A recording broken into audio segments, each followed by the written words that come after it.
Apekani lofe ekidabe edruya klaklana ekidabe owesusu ekie edoi yibaningona deningolongoni ekie edoi yigbe na molongoni ekidabe doi posekpani ramado wawe eki waweni kie ebana lolo eloboy ekidabe fangao ayo za sekpao ekie esan amblier ekie wiao bliele wing pandre na yigbe na ekie alani toto ekie ayeke san bliweni egenge ikie eigbe si palo ekpandre si yuru ikie ebabo lolo ena yelo ayowenlo ikie yoweni kumana ezi posekpa ikie eire na piningolo ngosengo boy ikie emona molani ngolongo boy ikie esa mona molani ngolongo blela wen yuru ikie igbe bo aka lolo esa blela wen ikie esheningo bololo e tienfengo lenda yuru na ikie ngosengo boy zinfengo yisize kwauna ikie ngosengo boy nye klenye eke nu patro ngo boy gbe bie pulu zo baba eke nye se boy eke po biongo bona ongo chalo achana ngose ngo gen eke apo ni boy nye se klena eke esombo na nino lodo eke esoni ngo bona eke asombo mesa eyire na patro ngo longo bona po eke esoni ngo bo balu eke dabe esombo na aziwenwe ekidabe anyi ope ayelo yeklamenye sonzi wenwe le songe ekie esongo bona engo gba fanga egbe potroposemi ekie goni bona aisan gon wapoke gon adutelinge yano adidali boya fiena goni longo rakema blona ekie yile da goni ma gono yina ekie akangle wole dobo ne bo kangle wole be nyine ekie asra elenungo boaluna ekie le nusra goni ngogba ngudin dali ekie gona le nobo anino ngono wezale odo na ekibe polo ngosijo ekie lo ngosivi ekie zani ekie duene nyana eki genge efarakesan anya duene nya anga jatie ekie be professor ngododo na ngoma ekie be posekpa professor nyinga nama ekie be ngwena blualo ngoma efarake ekie ansuali nyanga popwe katronkla nganu zape akani zafe esi danse andi ekiza ona eki ojo mana milo angli apojure fangao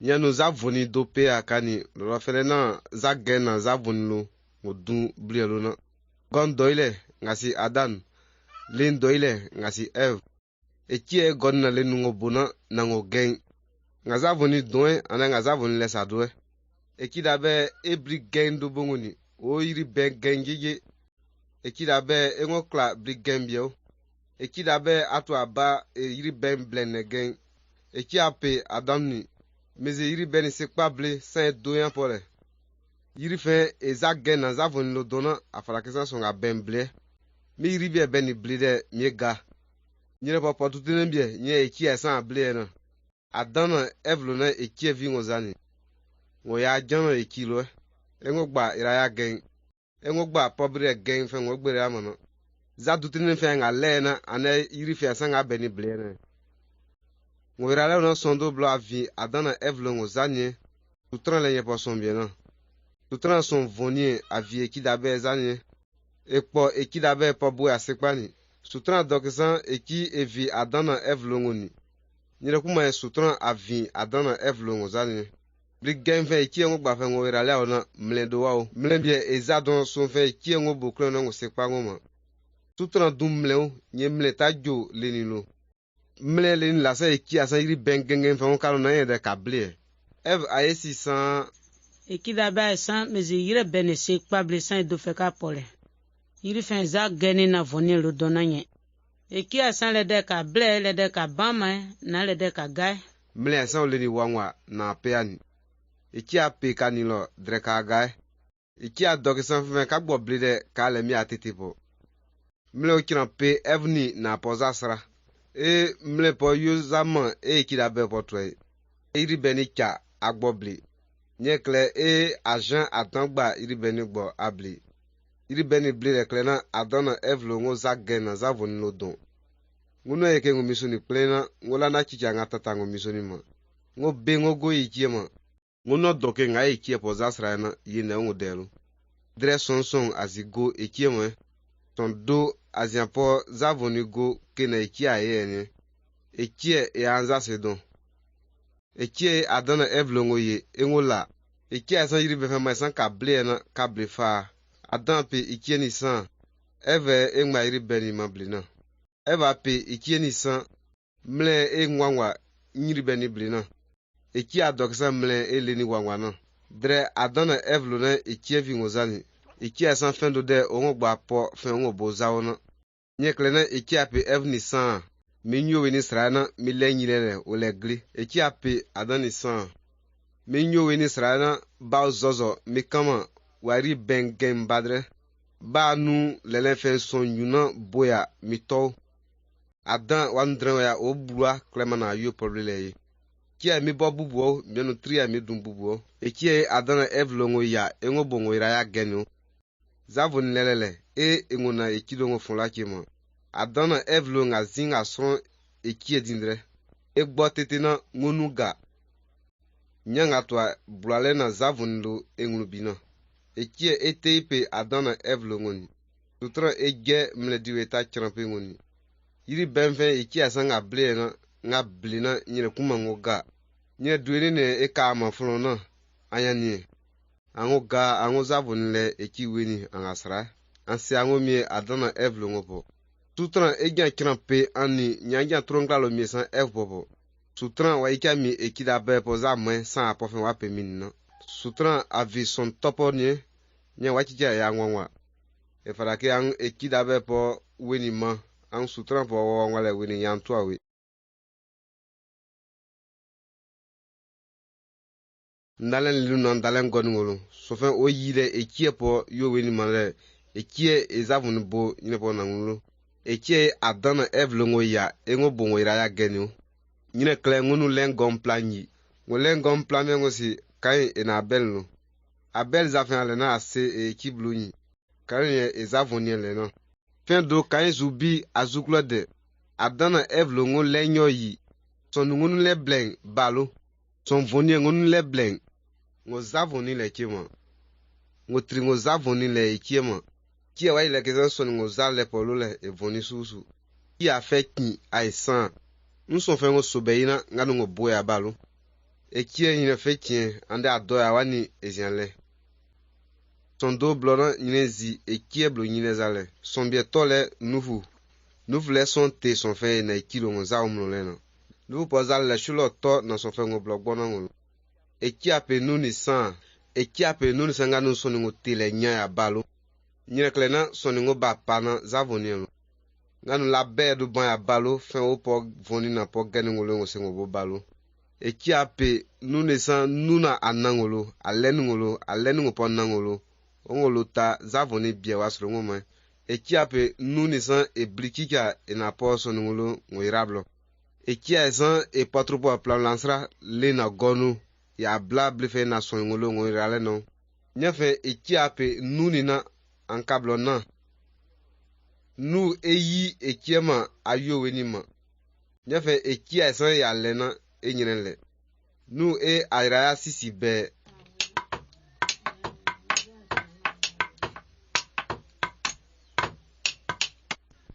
anango sra na lenungo po nangolo ngo dun blife asisi no nu dun potro po plamlano le na gonu nu enasoningolo ngo dun abli sisi ya na eki ezreta ngoma nyire klena la nuban ban le fe mana agbo ban sala do la le fon le bouchi ado ye nu le be na yi abli sisi ya sholo to fe nga yi eki yo weni mana ye nu ngo sengo bli to fe nga yi eki yo weni mana eki enye person voni bien ngo se pa ngonde lodo fe apena ye nu bli esesra ye eden kenini sekwa mi kpafen oba yunu lona na soningolo na ye ngo sengo bli nuna awla na ngolo na potropo ngolo ngwe ngongru ye ya ngo bli boy nya se klena fumle bushini klena la nudo pabere fe nuna awla na ngolo ngo duno abli sisi ya na nyere nga bli titi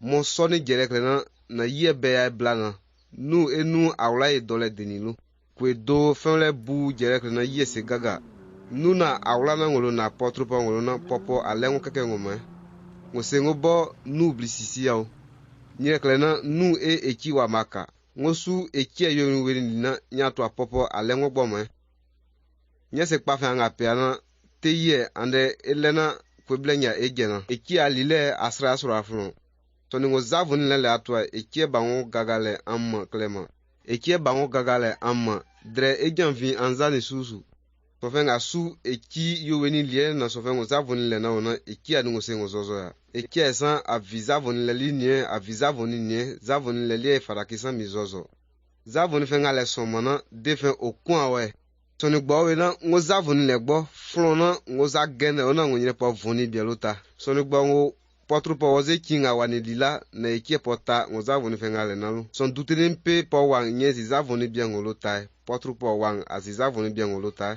Rafe ekirabe enu buona lodo wa andre ambu awwe ekirabe anu son sepote ye ya ngokakle anga loana anza geni eye kan trunkla anga nu za gen maya wa ye nyefe mana ekie nye posre bi le gen a son fin vivre nangoni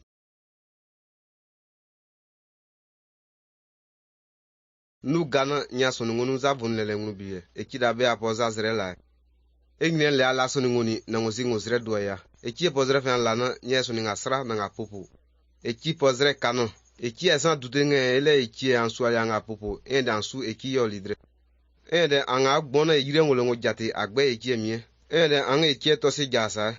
Wengwe le fele anye to ano nye le eki popo le fele. Mi dena mi dalona ngoye mi esa ngwenge ngomi ye. Mi sonde mi zafen afata na le. Ende mi yole asube sonpo mo mi kun. Ede mi kiran pie zafi an lena. Ede mi yore atran mi golodo woli po mwen. Eki ezre ampopona. Irama gbo mana eki yo weni an wachan li. So fengo eki weni zrana eki o azati ye kingo ngulu. Gbema yo weni mi nye zade zao mi ye. Blona angulu male mi a yo weni zrade zadro mi bli. Me jade mi nowe kesa fe mi eki yo weni zrade ni za me ye ni. So fengo wachan eki yo zalina eki ezubi ngoma. Eki wakija ezubi son mwen. Eki vi son eseni. La miela na zame yena eki nyeze se pala son se pani. Angulo popolile eki enu nyine poson no. Anyine na bietot don. Yeba son metole Yesu Krista. Sutran po doya le eki Yesu Krista dinkese enu sutran po doya bie zozo. Yesu Krista enu angulo popo nye eki azubi amandrena.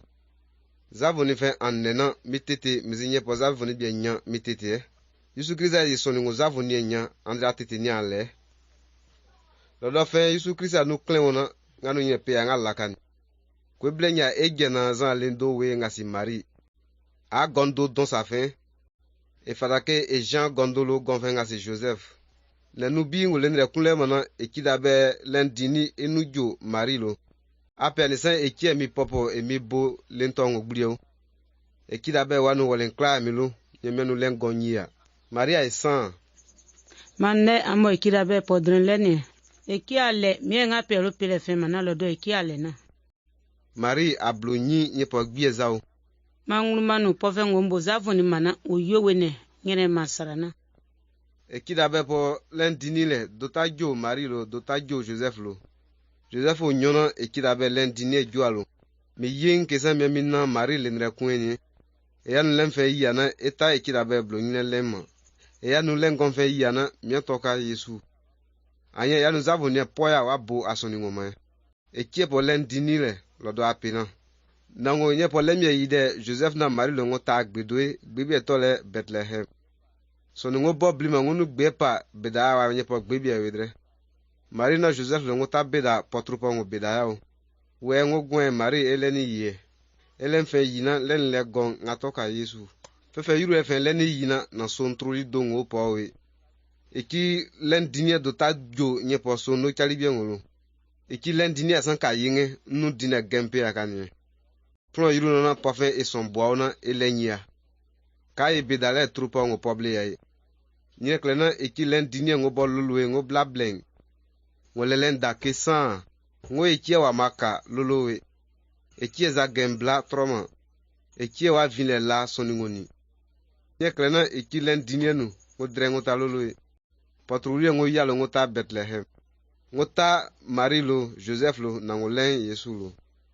patrouille ngo mari ngo yena nga za de son blenyani krema ngo tango gwe za se kpa nga yena ngo equipe oblida nyine sewu lemfe nga yina lenu le bena podon le o leni nguo ason po mi za sra ade apolwe rama lenu kwe buona klamo dojo leni zao klamo lo asan lemfa kana e farakesan so se kpa su lembieli so ngo equipe coin e bololo enuli yesulu soningo ekidabe yozama kesan miamile nengon vinile madama mo vine se lamini nye ramana na yesu o ekidabe yo wen la lo soningo ni eki agba nye po zenele nye ramana esenyengo lale ebozovonyengo ya eye wile zablene ala soningo ni kesan ale ekielen ele lo afen ekiepo len enu balono enu ambo sutran po zavonyemo anya azavoni le anya ezi angulo popo zavoni we katron kla ele lo afen ekie adin